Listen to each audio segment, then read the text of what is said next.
This video is sponsored by Squarespace, the Antoine Dupont of website builders. We all know how the old story goes. It's 1823 and William Webb Ellis has just picked up a ball for the first time. Ever the posh boy, Webb Ellis decides everyone else has to play his game now, not whatever they were doing before, and hence the sport of rugby union football is born. However, the spirit of rugby union football was not born until half an hour later, when, fresh from pummeling Warwickshire's most iconic clergyman into the turf, one of his teammates shook his hand. It was in that moment that rugby values were born.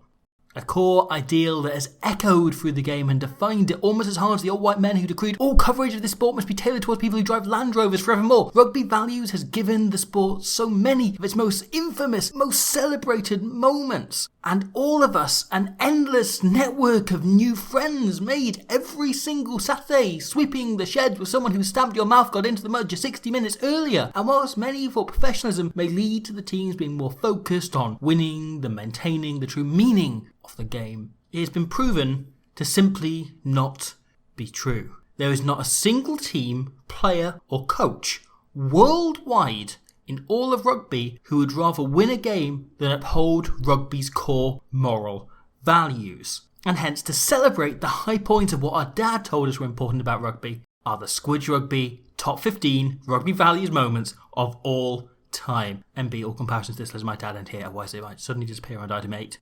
Coming in at number 15 to kick us off on the list of the greatest rugby values moments of all time is the moment this French guy playing lower league rugby punched the ref. And number 14, one of the most celebrated and moving moments from the last World Cup. With their final game against Namibia cancelled due to typhoon damage to the local town, the entire Canadian squad, led by captain Tyler Ardron, descended on downtown Kaimashi to help the rescue and cleanup efforts, putting ego and even sportsmanship aside to help those in need and give something back to the country that had given them so much over the previous month. It's an incredible moment of just good people doing good. And speaking of good people, at number 13, it takes a pretty special team to do this. In 2017, when faced with the mighty All Blacks haka, watch as the entire Argentine 15 do nothing but look at them with deference. Not even one Puma attempted to spit on their opposite number or have a shit in the middle of the pitch. It's this kind of respect you just don't see in other sports, and yet it was nothing compared to the courtesy both France and Argentina themselves showed to the Puma's own Lucas Gonzalez Amorosino 1 year earlier, when the former Argentina fullback was allowed to lead the team out on the day he would win his 50th cap if he got off the bench.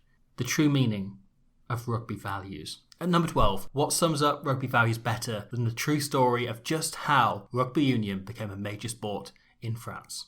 It's 1940 and rugby league fever is sweeping La Nation. Now more popular than the older, more established 15-man code, rugby league started to turn heads higher up as prominent figures within the game began to stand against the pro-Nazi Vichy government that ruled France at the time. Obviously, Hitler's gang of Gallic mates weren't big fans of being opposed, and so they made the decision to ban rugby league entirely, wiping clubs off the map and essentially ending the sport in mainland Europe almost forever.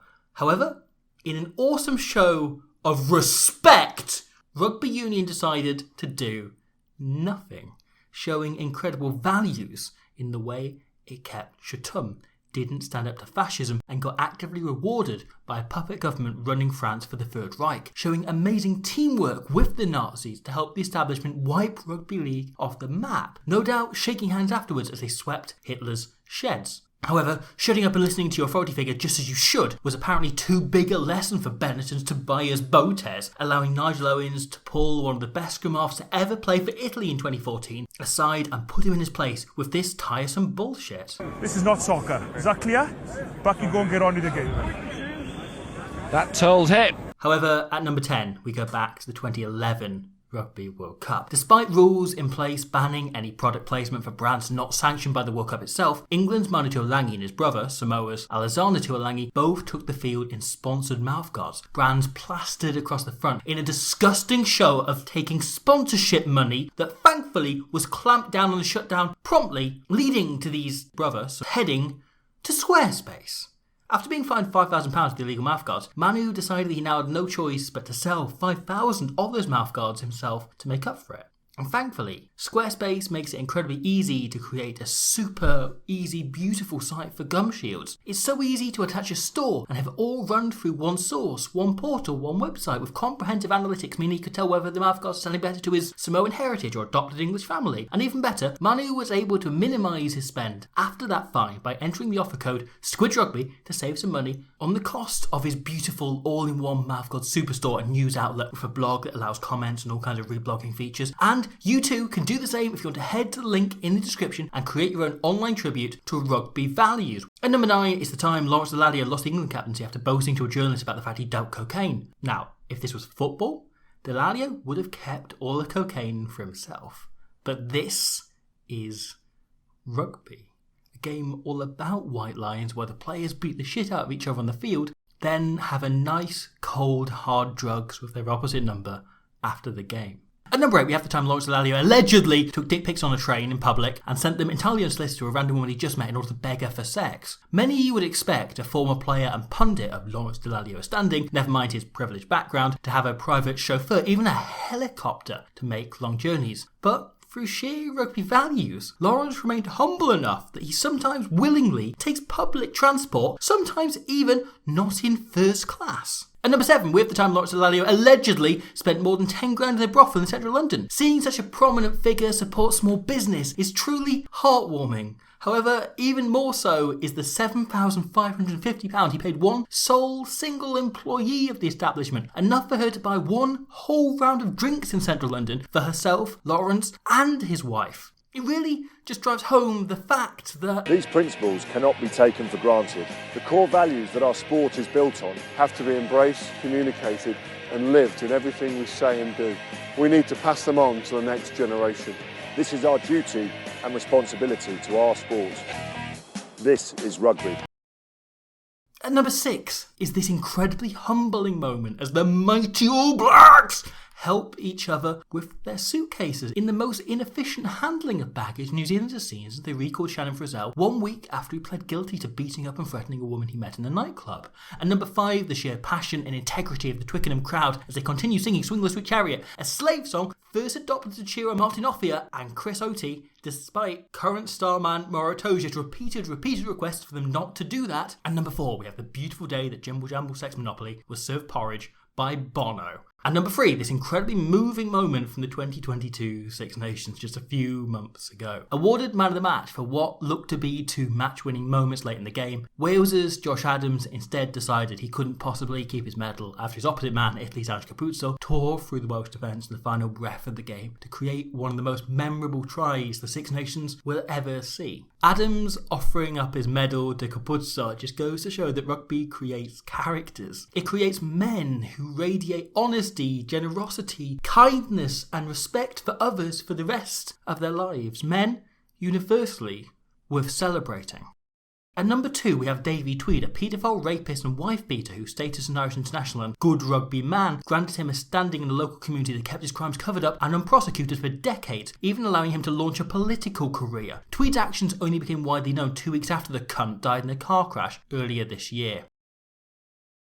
And at number 1, we have the pinnacle of rugby values as this dog ran onto the pitch during New Zealand's 97 Rugby World Cup opener against Italy. This dog, Fabio, as I've decided to call him, captures everything we can learn from rugby's core values. It's something that needs to be constantly patted on the back, scritched and celebrated for bullshit that should be treated as everyday, be it not shitting on the carpet or not swearing at the referee. Things we should just do anyway as decent people. Things that other animals or other sports can do without needing a round of applause or a stack of shirts made up about how special they are. This dog, like rugby, doesn't know how to clean up after itself. This dog tells us its pack welcomes all, yet follows a long history of racism with continued homophobia and everlasting classism, and most recently became a world leader in transphobia. Hell, even if you're a white dude, you're often made to feel uncomfortable if you don't enjoy drinking out of your bowl all day or keeping the contents of your pooper scoop on you for a full night out. This dog is rugby.